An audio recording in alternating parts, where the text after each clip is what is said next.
좋은 아침입니다. 레위기서 3장 12절에서 17절 말씀 보도록 하겠습니다. 12절 만일 그의 예물이 염소이면 그것을 여호와 앞에 끌어다가 13절 그것의 머리에 안수하고 회막 앞에서 잡을 것이요 아론의 자손은 그 피를 제단 사방에 뿌릴 것이며 14절입니다. 그는 그 중에서 예물을 가져다가 여호와께 화제로 드릴지니 곧 내장에 덮인 기름과 내장에 붙은 모든 기름과 15절 두 콩팥과 그 위에 기름 곧 허리 쪽에 있는 것과 간에 덮인 기름을 콩팥과 함께 떼어낼 것이요 16절 제사장은 그것을 제단 위에서 불사를 지니 이는 화제로 드리는 음식이요 향기로운 냄새라 모든 기름은 여호와의 것이니라. 자, 화목제로 드릴 수 있는 예물은 소, 그러니까 암컷 수컷 상관없고요. 양, 암컷 수컷 상관없고요. 어린 양도 가능하다고 되어 있는데요. 오늘 본문에서는 염소도 가능하다라고 이야기하고 있습니다. 나머지는 똑같습니다. 안수하고요. 그리고는 이제 잡아서 피를 뿌리고는요. 그 중에 기름 부위만 태우고 나머지는 이제 공동 식사용으로 이렇게 드려진다는 데서 똑같은 내용입니다. 그러면 궁금한 것이 있습니다. 예를 들어 비둘기는 어떻게 될까요? 비둘기는 드릴 수 있을까요? 없을까요? 드릴 수 없습니다. 왜냐고 하면 이 화목제물은 사실은 이렇게 기름 부위를 제외하고는 나머지가 그 제사장과 또 이제 드리는 사람, 또 드리는 사람이 온 가족과 함께 공동 식사를 하기 위함인데요. 비둘기 같은 경우는 사실 혼자밖에 못 먹잖아요. 그래서 그건 드릴 수 없습니다. 그러면 좀 부담스럽지 않을까요? 그래서 성경에서 11조 제도가 있는데요. 사실은 이제 11조라는 게 제1 11조, 제2 11조, 제3 11조 이렇게 조금 나누어져 있습니다. 그리고 제2 11조 같은 경우는 이 명절에 올라가서 이 절기 때에 제물을 드리고 화목제를 드리고 하는데 사용하기 위해서 따로 준비를 했다가 그것 가지고 사용할 수 있도록. 그래서 정말 여러분 화목이라는 게 뭐예요?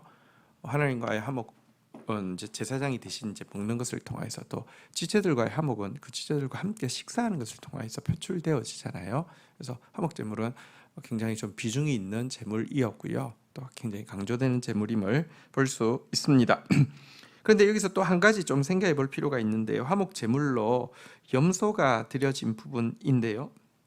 가끔 염소는 사탄의 상징 혹은 악인의 상징으로 언급되어지는 경우가 있어서 하나님과 화목하기 위해서 식사하는데 염소가 드려졌다? 이거 조금 이렇게 그 생각해 보면 조금 전체랑 맞지 않는 것 아닌가 이렇게 오해할 수 있는데요. 성경을 정확하게 좀 볼 필요가 있습니다. 예를 들어 뱀이나 사자의 경우도 마찬가지인데요.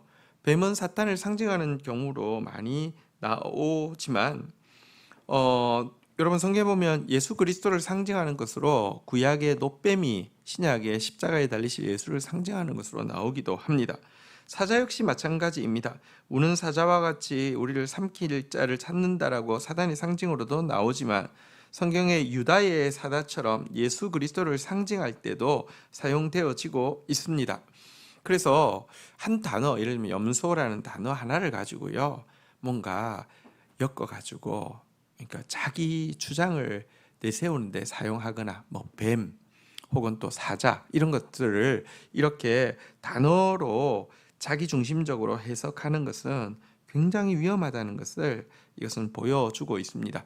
이단들이 제일 많이 하는 것이 단어 가지고 이렇게 막 이어서 설명하는 것이죠. 그러면서 교모한 자기의 거짓된 가르침을 마치 성경의 가르침인 양 포장해 가지고요, 이렇게 사람들을 거짓으로 이끄는데요. 우리가 성경을 해석할 때는 몇몇 단어로만 해석하는 것이 아니라 전체적인 문맥 가운데서 일치된 성경적인 주제를 가지고 해석해야 된다는 것이 여기 나온 염소라는 단어도 보여주는 내용이라고 할 수 있겠습니다. 17절입니다. 너희는 기름과 피를 먹지 말라. 이는 너희의 모든 처소에서 너희 대대로 지킬 영원한 규례니라. 자, 화목 제물은 같이 먹는다고 했잖아요.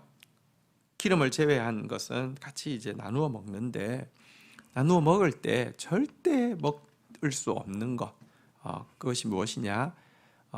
피와 기름이라는 것입니다. 기름은 전부 태워서 하나님 앞에 드리게 했고요. 피는 전부 쏟아서 제단 사면에 쏟아붓게 했습니다. 실제 이스라엘에서는 지금도 도축을 할 때 짐승을 이제 죽이고 거꾸로 매달아서 피가 하나도 남지 않도록 또 이렇게 빼고 나서, 또 기름 부위를 빼고 나서 먹습니다. 그래서 사실 고기가 좀 퍽퍽하죠. 근데 피와 기름을 절대 먹지 못하게 한 것 때문에 구약적인 개념으로 지금도 이제 이것을 지키고 있죠. 그래서 유대인의 코셔 음식의 고기는 사실 핏기도 없고 기름기도 없기 때문에 좀 맛이 없습니다. 신약 시대는 그걸 지킬 의미는 지킬 필요는 없습니다. 하지만 피와 기름을 금지하신 하나님의 뜻은 정확하게 헤아리고 그것은 여전히 존중하고 지켜야 된다는 것을 우리는 알 수 있습니다. 피와 기름을 먹지 말라는 뜻은 무엇일까요? 성경에서 피는 생명을 상징하고 있습니다.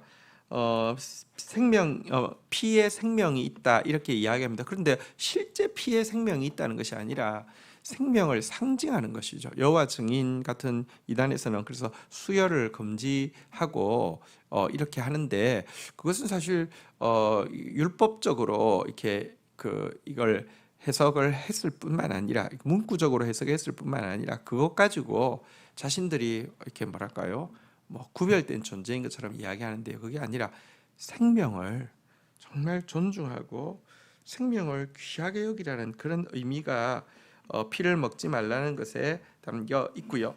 또 한 가지, 기름은 생명을 지탱해주는 힘을 상징하는 단어입니다. 생명도 주께 있고 생명의 힘도 하나님께 있음을 인정하라는 의미라고 할 수 있습니다. 우리는 신약 시대에 와서 음식이 더 이상 구약의 규정을 따르지 않아도 되게 되었습니다. 하지만 이 가르침, 생명이 내 것 아니라 주께 있다는 사실을 알고 내 것인 양 함부로 자살을 하거나 함부로 내 생명을 탕진하는 일을 해서는 안 된다는 뜻이고요. 힘이 내 것인 양 나를 위해서 마구잡이로 육신의 정욕을 위하여서 마구 낭비해서는 결단코 안 된다는 것입니다. 생명과 생명을 지탱해주는 모든 에너지는 하나님을 위해서 소중하게 구별되어 드려져야 된다는 것이 피와 기름을 금지하는 가르침의 내용이라고 할 수 있습니다. 주신 말씀 붙잡고 기도하며 나가도록 하겠습니다. 하나님 감사합니다. 우리로 하여금 하나님과 화목하고 지체와 화목하며 함께 교제하게 하기 위해서 화목 제물을 허락하여 주신 주님, 예수님 화목 제물 되심으로 말미암아 이제 하나님과 교통하고 지체와 교통하며 함께 떡을 떼며 함께 교제할 수 있게 하여 주신 주님, 세상을 살아가면서 이 교제의 기쁨과 교제의 중요성을 결단코 잊지 않도록 주님 도와주시기를 간절히 간구하고 소원합니다. 하나님, 생명은 주께 속한 것이고 생명의 모든 에너지도 주께 속한 것으로 주를 위하여서 구별되게 사용되어져야 한다고 하신 주님, 내 생명을 함부로 대하는 자 하지 않게 하여 주시고 내 생명의 힘을 함부로 낭비하는 자 되지 않게 하여 주시고 주를 위하여서 또 주의 일을 위하여서 주님이 사랑하시는 영혼들을 위하여서 구별되게 사용하는 저희가 되어지도록 축사하여 주옵소서. 예수 그리스도의 이름으로 기도 올립니다. 아멘.